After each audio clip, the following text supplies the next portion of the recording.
Q&A with Kā'eo Kruse. So first question, if you are cross-training every day, but not a triathlete, is it okay for you to go hard every day, bring your heart rate over 160? Yeah, I would say even if you're a triathlete, you probably need one easier day in there. Maybe your heart rate would get to 160, but you should probably keep it easier, at least for a day. For runners, I'd probably advise definitely don't. Maybe you can do like harder workouts, like maybe 4 or 5 days a week if you're biking or swimming.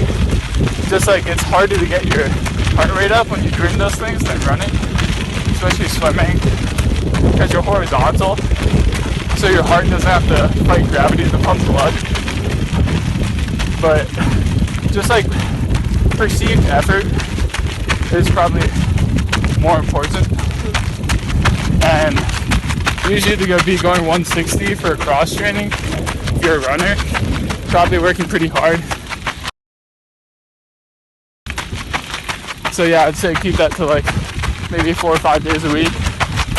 But I'm not saying take those 2 or 3 other days like 120 heart rate, maybe be in like the 140s, maybe even 150s if you feel good. But a lot of it's about effort and still having recovery days in there too. Cool. This is good for your future bike handling. Question 2, what kind of bike are you using now as a triathlete? I was given a Ventum and Informed road bike from USA Triathlon because I'm a CRP athlete, or Collegiate Recruitment Program athlete. Yeah, it's like SRAM force shifting, which is like at these 3 levels. It's the middle. It's carbon fiber. It's a nice bike. Great beginner bike. Yeah. Yeah. Would you know what you would use next if there is something else out there? Like a specific brand? Yeah, or like a level up or something. I mean, I'd probably get the SRAM red shifting to like level up from the force. In terms of bike, anything that's fast. Sponsors? Yeah, sponsors. Throw out some names if you if you have any in mind. Now's the chance. Nah, they have to give me a bike in order for me to throw up their name. Oh, right. Okay.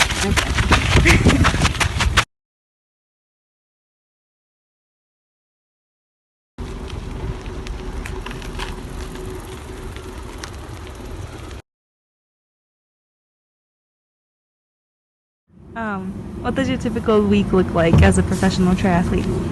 Yeah, Monday is recovery day, so that's usually like a 45-ish minute swim. Just basically just activation, keeping things moving, blood flow, all that. And then usually have a choice between like a easy run, like 30-40 minutes, or like an hour-ish bike, something like that. Or if you need the recovery, like maybe like a hike or something like that. And then Tuesday is the start of like the set of hard days. We have triples.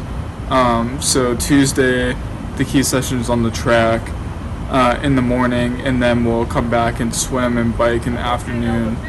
A little bit easier aerobic. And then Wednesday, the key session will be swimming in the morning, and then you have an easier run or bike in the afternoon. And then Thursday, the last day of the triples, you'll have biking as your key session, and then you'll come back and run and swim in the afternoon. And then Friday is same thing as Monday, another recovery day. Saturday is long bike, so usually over 3 hours. And it'll vary what we do, usually like some climbing and things like that.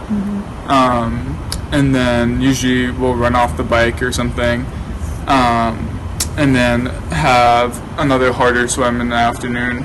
And then Sunday there's no swim, but we do like a sort of broken up long run, so it'll be like some tempo stuff in there. Usually I'll get about I don't know, like 90 minutes in or something like that. And then we'll also do like a flush bike after. But that's basically the layout. So Tuesday, Wednesday, Thursday triples, Saturday triple, Monday, Friday recovery, Sunday double but long run. Makes sense. So what did that add up to last week in terms of like training hours? I think last week is about 20 to 24 around. Yeah. Cool. When you say aerobic effort, what do you mean by that in terms of effort or like heart rate? I mean, it can vary. Like some of the aerobic efforts can be harder, especially if you're tired and things like that. Maybe like a 6 or 7 out of 10. Like when you're really like going hard, or not going hard, but like maintaining threshold for a long time. But I mean, on the whole, I would say it's like for runners, it's like what you would do when you go out for like a training run or something like that. It's not super easy. It's not super hard. Okay. But with that being said, like some of the aerobic stuff that I'm talking about will be easier, like the flush bike, like after the long run is just spinning the legs and things like that. So it depends on the specific session. Okay. Okay, so would you ever consider going up in training hours from here? My God, why? If Ian wants to, yeah. I mean, with ITU being my focus, I feel like intensity and quality is probably more important than volume, but I mean, I'm new to the sport, so I could be wrong. But yeah, I mean, if he thinks that there's a benefit, like I'm not against it. Yeah. Fair enough. So you have your first race coming up soon. When is that, and do you want to talk a little bit about it? Yeah, it's September 22nd, 23rd is the weekend in St. George, Utah. I'll be racing the EDR race to get my pro license on Saturday, and then hopefully, if that goes well, I can jump in the pro race on Sunday, but we'll see. Depends on openings and things like that, and also how the race goes. But there is also another EDR race on Sunday, just in case I don't qualify on Saturday. Okay, cool. Are you excited? Yeah, I feel fit. So. Yeah, nice. Huh? We're destroying. You're destroying.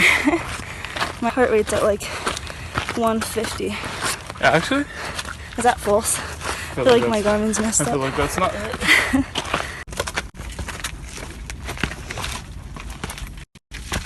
Back in snake territory.